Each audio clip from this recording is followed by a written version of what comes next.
Всем привет! Меня зовут Саида Нариман. Я мама двух подростков и не понаслышке знаю, что такое подростковый кризис. Моему старшему сыну 19, а дочке 15 лет. Сегодня я хочу поговорить с вами на тему поддержки подростков.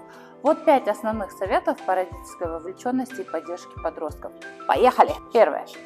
Будьте доступны и внимательны, показывайте, что вы всегда готовы выслушать и поддержать вашего подростка. Это включает в себя время на общение и готовность внимательно слушать без поспешных суждений. В современной жизни очень сложно выделить специальное время для того, чтобы провести его с вашим ребенком, но у вас всегда есть возможность сходить вместе за покупками, прогуляться с собакой, либо даже замутить совместную генеральную уборку. Воспользуйтесь этими моментами для того, чтобы в непринужденной обстановке обсудить с вашим ребенком то, что ему сейчас очень важно. Второе. Участвуйте в их жизни, проявляйте интерес к их увлечениям, друзьям и школьной жизни.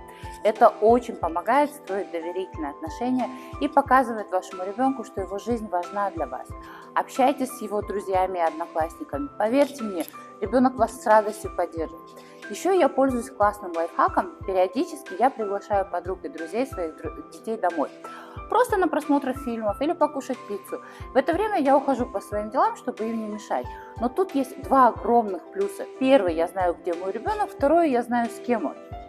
Третье. Поддерживайте и мотивируйте. Поощряйте их усилия и успехи. Даже если они кажутся ребенку незначительными. Ваша поддержка сможет воодушевить и мотивировать их на достижение целей. Но если вдруг ваш ребенок не хочет быть достигатором, не гнобите его, ставя в пример сына своей подруги. Просто примите его любым. Позвольте ему быть просто вашим ребенком. Этого достаточно, чтобы его любили безусловной любовью. Четвертое. Предоставьте им некоторую автономию.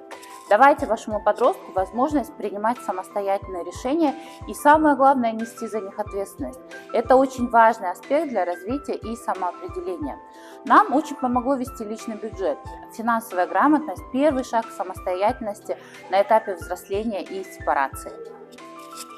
И последнее. Помните, что родительская вовлеченность и поддержка – это ключевые факторы, помогающие нашему ребенку успешно справляться с вызовами этого периода жизни.